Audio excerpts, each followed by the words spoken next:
Let's face it, it can be hard to get the ball rolling when you're starting to learn a language. You're a beginner and you feel like there's so much you want to say, especially if you already know another language fluently, so at least 2 or 3, and you're used to being at an advanced level to now going to a beginner level, and you're feeling like, oh, there's so much I want to say, and I could say it in my second language or my third language or whatever, but I can't say it in this language. And it's like when you have one of those dreams where you're trying to talk but words don't come out. You're trying to think of how to say everything you want to say, but you have to dumb it down to the most basic level you can. Well, I wanted to encourage you today on that. So celebrate the small victories. You don't have to know much to actually be able to talk to somebody.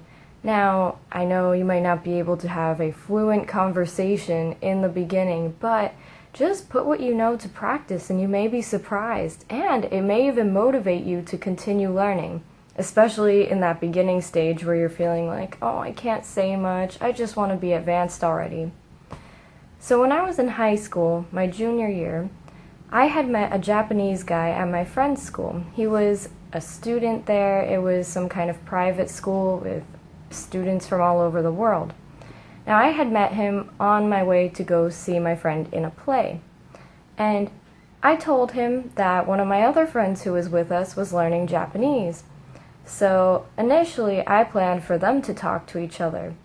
But what ended up happening was I decided to try out some of the Japanese I knew because I had been studying it seriously at that point for a couple of months, more than a couple of months, but I can't remember about how many at that time. So I thought, why not? Why not just try to respond? Because he asked, "Genki desu ka?" And I was like, oh, I know that. So then I responded. And we had a very short, basic conversation beyond just, how are you? I'm well. It was like introducing ourselves and everything. But my level was very basic. However, it was nice because I actually had a little bit of a conversation with a native Japanese speaker. And I know for me it felt really cool and it felt motivating. And I'm like, wow, I actually learned something that I put to use. Now, with Korean, actually, I know a little bit more Korean now than I do Japanese because it's been a while since I've studied it. And I don't know a whole lot of Korean. I've done some language exchanges, but it's more tutoring because I don't think I can have much of a conversation at this point, even though it's been a while, and that's a long story. But I have a roommate in my house who is from South Korea, and there was this time where it was in the beginning of this semester, and I wanted to give her the opportunity to speak English here because she's here to study English. I mean, that's the program she's in, and I know she wants to be fluent in English. So I didn't want to rob her of that opportunity by just trying to practice Korean with her. Because I know when I went abroad to Europe, I would get upset every time people would speak to me in English when I would try to speak to them in Spanish or French, because I was there to learn those languages. So, I had not intended on speaking Korean, but one of our Chinese friends had kept using phrases with her in Korean, and so she was very impressed, of course. And I told her that I had taken some classes and that I learned Hangul, but I didn't tell her what exactly I knew. I had never spoken with her in Korean. So one day, our friend was speaking to her in Korean, like using very simple phrases and everything, and I was like, wow, I can understand this. So then I said to this friend that you know a lot, but I said it in Korean. 많이 알아요. So I said that, and then everyone at the table, because it wasn't just us, the 3 of us, but there were more of our friends were there. They looked at me and their mouths dropped, and they were surprised of like what just came out of me in that moment. So I just said in Korean, like, I'm learning a little bit of Korean, I don't know much, but I want to learn. And that's what I said. And so their faces lit up, my roommate's face especially lit up, her mouth was wide open, and it was a surprise, but it was really cool because in that moment I felt like, wow, I said something and a native speaker understood me. And that's the goal. even though I don't know much, I can at least say something and know that I'm being understood. Therefore, I know that I'm making progress and that maybe one day I will be able to speak and have a conversation beyond just, you know a lot and I'm trying to learn Korean. So, I have one more story for you. That one deals with Polish. Yeah, all the languages I've been studying recently. So, my director for my program is actually from Poland. And when I introduced myself to her in front of the class, I said cześć, which is hello, for those of you who don't know Polish already.